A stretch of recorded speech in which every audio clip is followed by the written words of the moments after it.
Edward Montgomery Clift was an American film and stage actor. The New York Times unregistered trademark obituary of Clift noted his portrayal of moody, sensitive young men. He often played outsiders and victim heroes. Examples include the social climber in George Stevens's A Place in the Sun, the anguished Catholic priest in Alfred Hitchcock's I Confess, the doomed regular soldier Robert E. Prewitt in Frederick Zinnemann's From Here to Eternity, and the Jewish GI bullied by antisemites in Edward Dmytryk's The Young Lions. After surviving a car crash in 1956, which left his face partially paralyzed and his profile altered, Clift became addicted to alcohol and prescription drugs, leading to his erratic behavior off-screen. Nevertheless, he continued his acting career, playing such parts as the reckless, alcoholic, mother-fixated rodeo performer in John Huston's The Misfits and the title role in Huston's Freud, The Secret Passion. In 1961, Clift portrayed Rudolf Peterson, a victim of forced sterilization at the hands of Nazi authorities in the Stanley Kramer film Judgment at Nuremberg, earning a nomination for an Academy Award for Best Supporting Actor. Clift received 4 Academy Award nominations during his career, 3 for Best Actor and 1 for Best Supporting Actor. Early life: Clift was born on October 17, 1920, in Omaha, Nebraska. His father, William Brooks Clift, was a vice president of Omaha National Trust Company. His mother was the former Ethel Fogg Anderson. They had married in 1914. Clift had a twin sister, Roberta, and a brother, William Brooks Clift, Jr., who had an illegitimate son with actress Kim Stanley and was later married to political reporter Eleanor Clift. Clift had English, as well as Dutch and Irish ancestry. He resided in Jackson Heights, Queens, until he got his break on Broadway. Clift's mother's nickname was Sunny, and was reportedly adopted as a 1-year-old. She spent part of her life and her husband's money attempting to establish the Southern lineage that had reportedly been revealed to her at age 18 by the physician who delivered her, Edward Montgomery, after whom she named her younger son. According to Clift biographer Patricia Bosworth, Ethel was the illegitimate daughter of Woodbury Blair and Maria Anderson, whose marriage had been annulled before her birth and subsequent adoption.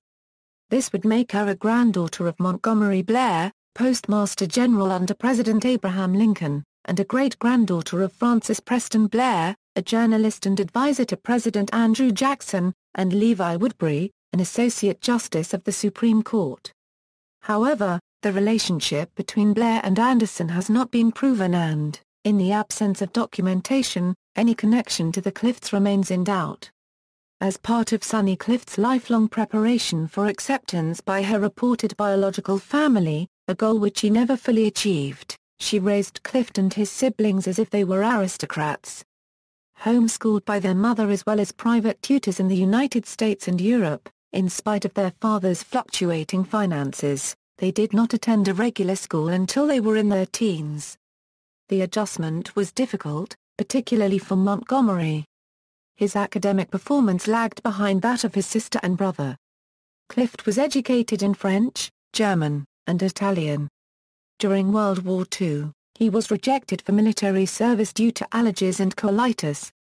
Career: appearing on Broadway at the age of 15, Clift achieved success and performed on stage for 10 years before moving to Hollywood. At 20, he played the son in the Broadway production of There Shall Be No Night, which won the 1941 Pulitzer Prize for Drama, and starred Alfred Lunt and Lynn Fontanne. Clift's first movie role was opposite John Wayne in the film Red River, which was shot in 1946 and released in 1948. Clift's second movie was The Search. Clift was unhappy with the quality of the script, and rewrote most of it himself. The movie was nominated for a Screenwriting Academy Award, but the original writers were credited. Clift's performance saw him nominated for an Academy Award for Best Actor. His naturalistic performance led to director Fred Zinnemann's being asked, "Where did you find a soldier who can act so well?" Clift's next movie was The Heiress. He signed on for the movie in order to avoid being typecast. Again unhappy with the script, Clift told friends that he wanted to change his co-star Olivia de Havilland's lines because she isn't giving me enough to respond to. Clift also was unable to get along with most of the cast. He criticized de Havilland, saying that she let the director shape her entire performance. The studio marketed Clift as a sex symbol prior to the movie's release in 1949. Clift had a large female following, and Olivia de Havilland was flooded with angry fan letters because her character rejects Clift's character in the final scene of the movie. Clift ended up unhappy with his performance, and left early during the movie's premiere. Clift's next movie was The Big Lift. Although Clift gave another critically acclaimed performance, the movie was a box office failure. Clift was set to appear in Sunset Boulevard, written specifically for him, but he dropped out at the last minute, as he felt that his character was too close to him in real life. Prime years, entering the 1950s, Clift was one of the most sought-after leading men in Hollywood. His only direct competitor was Marlon Brando. According to Elizabeth Taylor, Monty could have been the biggest star in the world if he did more movies. Clift was notoriously picky with his projects. His next movie, A Place in the Sun, is one of his iconic roles. The studio paired up two of the biggest young stars in Hollywood at the time in what was expected to be a blockbuster that would capitalize on their sex symbol status. Clift's performance in the movie is regarded as one of the signature method acting performances. He worked extensively on his character and was again nominated for an Academy Award for Best Actor. For his character's scenes in jail, Clift spent a night in a real state prison. He also refused to go along with director George Stevens' suggestion that he do something amazing on his character's walk to the electric chair. Instead, he walked to his death with a natural, depressed facial expression. His main acting rival, Marlon Brando, was so moved by Clift's performance, that he voted for Clift to win the Academy Award for Best Actor, and was sure that he would win. That year Clift voted for Brando in A Streetcar Named Desire. The movie was critically acclaimed and Charlie Chaplin called it the greatest movie made about America. The movie received added media attention due to the rumors that Clift and Taylor were dating in real life. They were billed as the most beautiful couple in Hollywood. Many critics still call Clift and Taylor the most beautiful Hollywood movie couple of all time. Clift's next movie was Alfred Hitchcock's I Confess. True to his method, Clift spent a few days in a Catholic monastery and studied priests. The movie was a box office failure due to the controversy over its portrayal of a Catholic priest being romantically involved with a woman.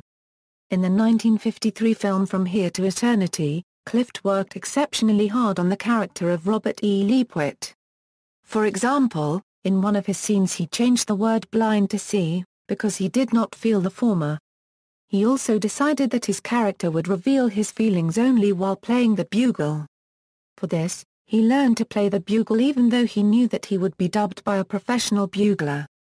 He acted his character's death scene so realistically that many members of the cast and crew cried. His co-star Burt Lancaster revealed that he was so nervous about being out-acted by Clift that he was shaking during their first scene together in the movie. Once again, Clift received a nomination for an Academy Award for Best Actor. Clift lost out to William Holden, who won for Stalag 17. Allegedly, Clift was unpopular among the Hollywood elite for his refusal to conform to Hollywood standards. For example, he refused to publicize his private life, avoided movie premieres and parties, was usually unavailable for interviews, and preferred to live outside of Los Angeles. Clift was reportedly devastated over his loss and was sent an honorary small Golden Bugle Award by the movie's producers, which he treasured for the rest of his life. Clift's final completely pre-accident movie was Terminal Station, shot before From Here to Eternity, but released after it. Once again Clift's performance was critically acclaimed. However, the movie bombed at the box office due to its lackluster script.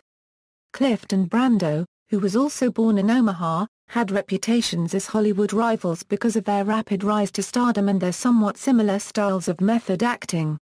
Clift was one of James Dean's idols and Dean would sometimes call Clift just to hear his voice. Clift reportedly turned down the starring role in East of Eden just as he had for Sunset Boulevard.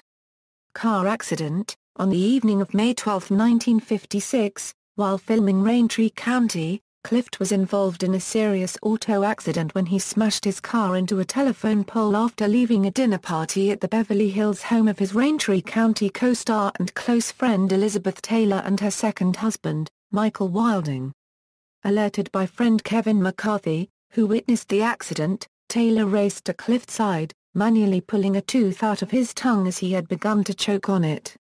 He suffered a broken jaw and nose, a fractured sinus, and several facial lacerations which required plastic surgery.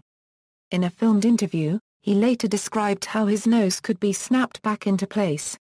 After a 2-month recovery, he returned to the set to finish the film. Against the movie studio's worries over profits, Clift correctly predicted the film would do well, if only because moviegoers would flock to see the difference in his facial appearance before and after the accident. Although the results of Clift's plastic surgeries were remarkable for the time, there were noticeable differences in his appearance, particularly the right side of his face. The pain of the accident led him to rely on alcohol and pills for relief, as he had done after an earlier bout with dysentery left him with chronic intestinal problems.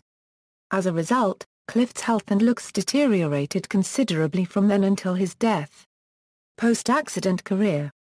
Clift never physically or emotionally recovered from his car accident. His post-accident career has been referred to as the longest suicide in Hollywood history by famed acting teacher Robert Lewis because of his alleged subsequent abuse of painkillers and alcohol. He began to behave erratically in public, which embarrassed his friends, including Kevin McCarthy and Jack Larson. Nevertheless, Clift continued to work over the next 10 years. His next 3 films were Lone Lions, The Young Lions, and Suddenly, Last Summer. Clift next starred with Lee Remick in Elie Kazan's Wild River in 1960. In 1958, he turned down what became Dean Martin's role as Jude in Rio Bravo, which would have reunited him with his co-stars from Red River, John Wayne and Walter Brennan, as well as with Howard Hawks, the director of both films. Clift then co-starred in John Huston's The Misfits, which was both Marilyn Monroe's and Clark Gable's last film. Monroe, who was also having emotional and substance abuse problems at the time, famously described Clift in a 1961 interview as the only person I know who is in even worse shape than I am. By the time Clift was making John Huston's Freud, The Secret Passion, his self-destructive lifestyle was affecting his health. Universal sued him for his frequent absences that caused the film to go over budget. The case was later settled out of court. The film's success at the box office brought numerous awards for screenwriting and directing, but none for Clift himself. In January 1963, a few weeks after the initial release of Freud, Clift appeared on TV discussion program The H. Y. Gardner Show, where he spoke at length about the release of his current film. He also talked publicly for the first time about his 1956 car accident and its after-effects, as well as his film career, and treatment by the press. During the interview, Gardner mentions that it is the first and last appearance on a television interview program for Montgomery Clift. Clift's last nomination for an Academy Award was for Best Supporting Actor for his role in Judgment at Nuremberg, a 12-minute supporting part. He played a developmentally disabled man who had been a victim of the Nazi sterilization program testifying at the Nuremberg trials. The film's director, Stanley Kramer, later wrote in his memoirs that Clift by this stage a wreck struggled to remember his lines even for this one scene. Finally I said to him, just forget the damn lines, Monty. Let's say you're on the witness stand. The prosecutor says something to you, then the defense attorney bitterly attacks you, and you have to reach for a word in the script. That's all right. Go ahead and reach for it. Whatever the word may be, it doesn't really matter. Just turn to Tracy on the bench whenever you feel the need, and ad-lib something. It will be all right because it will convey the confusion in your character's mind. He seemed to calm down after this. He wasn't always close to the script, but whatever he said fitted in perfectly, and he came through with as good a performance as I had hoped. Death. On July 22, 1966, Clift spent most of the hot summer day in his bedroom in his New York City townhouse, located at 217 East 61st Street.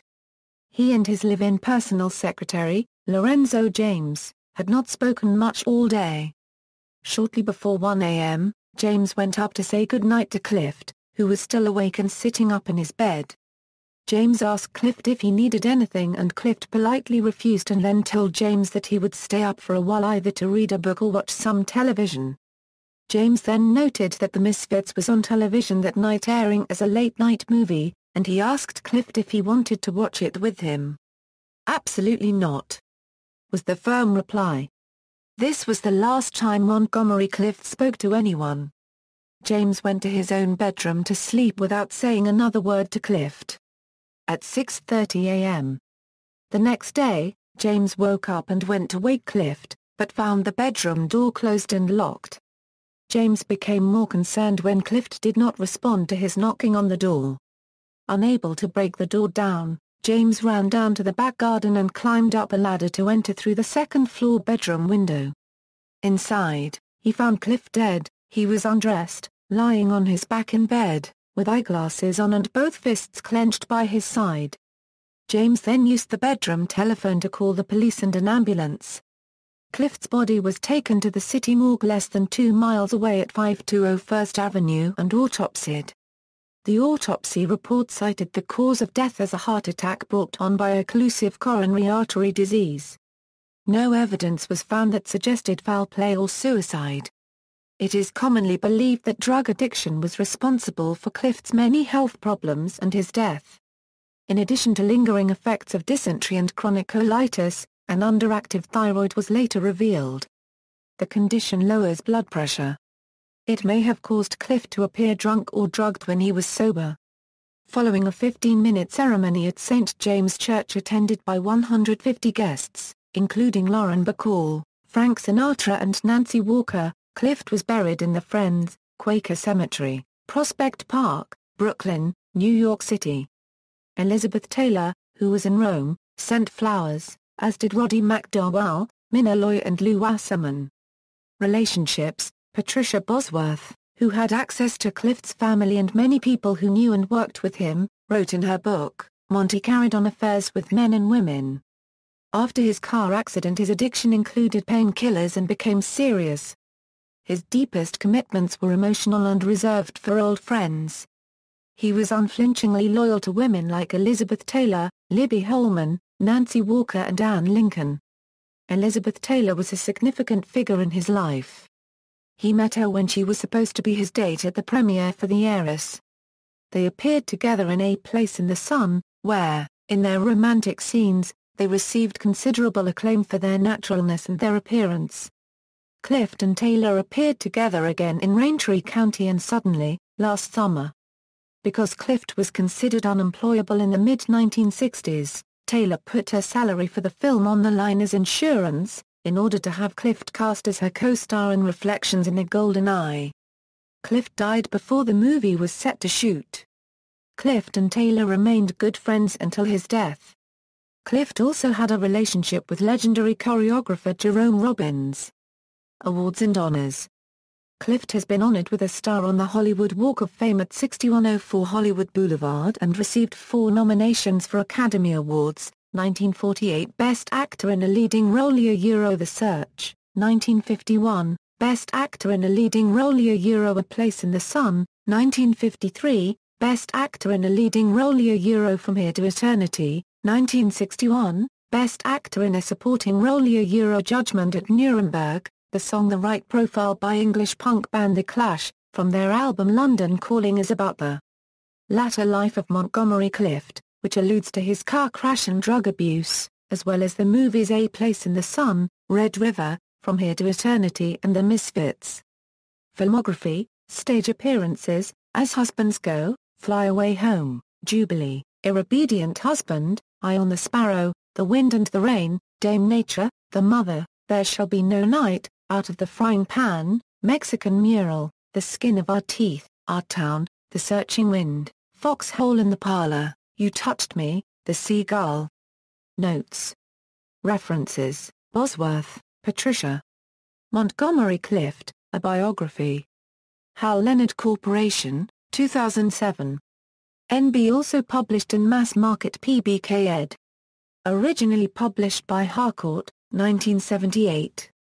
ISBN 0-87910-135-0, 0-553-12455-2. Capua, Michelangelo. Montgomery Clift, A Biography. McFarland. ISBN 978-0-7864-1432-1. Kramer, Stanley and Thomas M. Coffey. A Mad, Mad, Mad, Mad World, A Life in Hollywood. ISBN 0-15-154958-3. LaGuardia, Robert. Monty, A Biography of Montgomery Clift. New York, Avon Books. ISBN 0-380-01887-X, McCann, Graham. Rebel Males, Clift, Brando and Dean. H. Hamilton. ISBN 978-241-12884-8.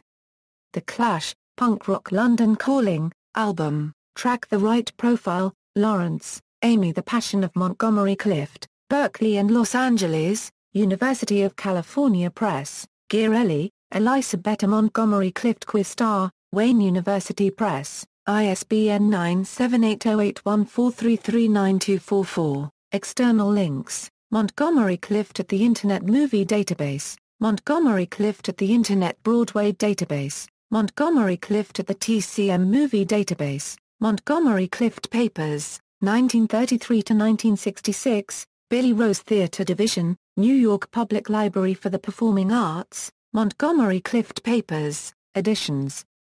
1929-1969, Billy Rose Theatre Division, New York Public Library for the Performing Arts.